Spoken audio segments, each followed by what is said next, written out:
ह्या जागेची किंमत रेडी रेकनर प्रमाणे 88,23,000 आहे.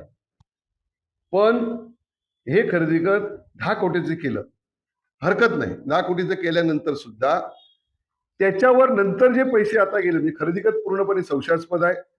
पैसे बँकेतून डायरेक्ट ज्यावेळी मंजूर होतात त्यावेळी जो कोण समोरचा आपण ज्याची जागा घेतो त्याला द्यायचे असतात.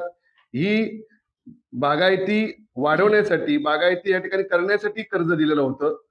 त्याच्यानंतर त्याच जागेवर बघा, त्याच जागेवर 23 आणि 31 कोटी पुन्हा दिले गेलेत. म्हणजे ही जागा 3.39 हेक्टर आहे. त्याच्यात जे गोटे आहेत त्या गोट्यांची किंमत 31 कोटी आहे. म्हणजे जगातला सगळ्यात महागडा गोटा हा भोगव्यात तुम्हाला पाहायला मिळणार आहे.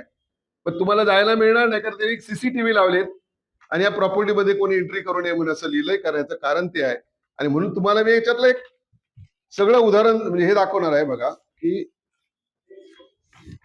हे ग्रामपंचायतीचे घरपत्रकाचे उतारे आहेत. नीट बघा, हे जे मार्क केलंय ते 31 कोटी रुपये जिल्हा बँकेने ह्याच्यावर दिले, बोजा ठेवलेला आहे. आणि 5 कोटी रुपये वरती म्हणजे सिंधुदुर्ग जिल्हा मतदारसंघाचा 5,28,421 बोजा आहे. आणि म्हणजे हे मी जे कर्ज सांगितलं ते, आणि ह्याच्यावर 31 कोटीचा बोजा ड्रेझरसाठी दिलं असं दाखवलेलं आहे. 31 आणि 5 36, दुसरा एक 28 कोटीचा जो बोजा आहे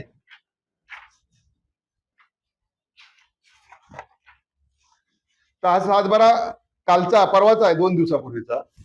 याच्यात 5 कोटी आणि 28 कोटी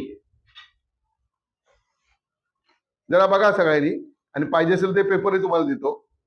5 आणि 28 कोटी हे या ठिकाणी दाखवलेले आहेत.